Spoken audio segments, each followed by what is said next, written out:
इस चर्चा में शामिल होने के लिए। मेरे साथ में है मनीष तिवारी, सांसद है, कांग्रेस पार्टी के लोकसभा सांसद, और वो इस डेलीगेशन का हिस्सा थे।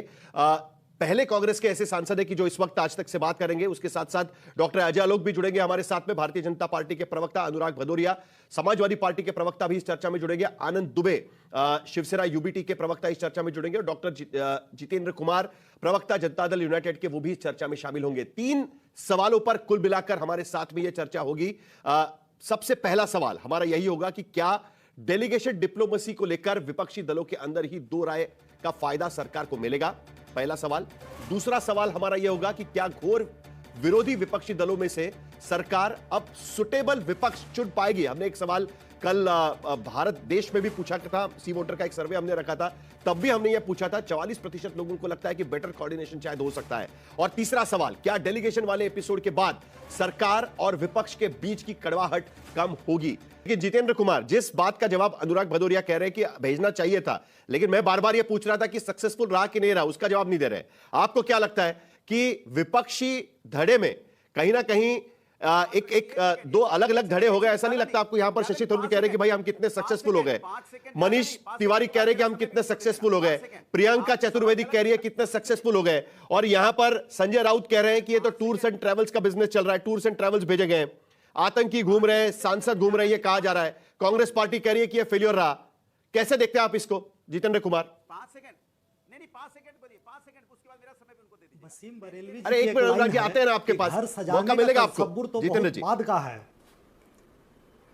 वसीम बरेलवी जी की एक लाइन है कि घर सजाने का तो तसव्वुर बहुत बाद का है, पहले तो यह तय हो कि घर बचाएं कैसे।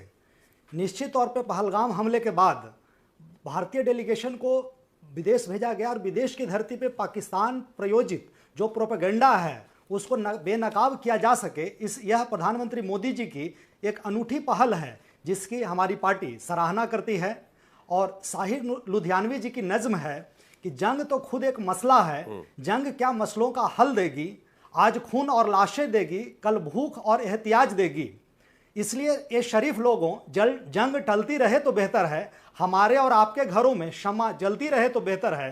हमारी पार्टी जनता दल यूनाइटेड हमेशा से ही इस जंग के खिलाफ रही है, लेकिन अगर जंग हम पे थोपा गया है तो निश्चित तौर पे हमारी भारतीय सेना ने लड़ी उस जंग को मजबूती से। और ऑपरेशन सिंदूर के बाद जिस प्रकार के राजनीतिक एफर्ट लगाए गए, कूटनीतिक प्रयास किए गए हैं प्रधानमंत्री मोदी जी के द्वारा, जनता दल यूनाइटेड उसकी सराहना करती है और उसका पूरा समर्थन करती है। यह कोई पहली मर्तबा नहीं है। जब निक्सन के समय हेनरी किसिंगर विदेश मंत्री हुआ करते थे, वहां पे फॉरेन सेक्रेटरी का पद है, विदेश मंत्री का पद नहीं है अमेरिका में, और इंदिरा जी के समय पीएन धार हुआ करते थे। इन कांग्रेसी लीडर्स को देखना चाहिए कि पीएन धर क्या काम कर रहे थे और हेनरी किसिंगर क्या काम कर रहे थे। और सरदार पटेल के समय विदेश सचिव थे बीएन राव जी का काम बहुत ही प्रशंसनीय रहा है देशी रियासतों के एकीकरण के संदर्भ में।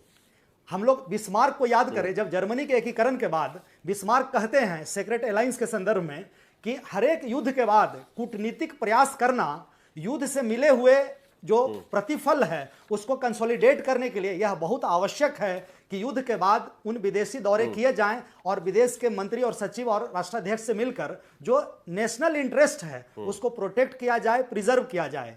बिस्मार्क ने जो प्रयास जर्मनी के एकीकरण के संदर्भ में किया, और जर्मनी के एकीकरण के बाद जिस तरह की डिप्लोमेसी अपनाई, भारतीय उप प्रधानमंत्री सरदार पटेल ने भी वही प्रयास देशी रियासतों के एकीकरण के संदर्भ में किया है।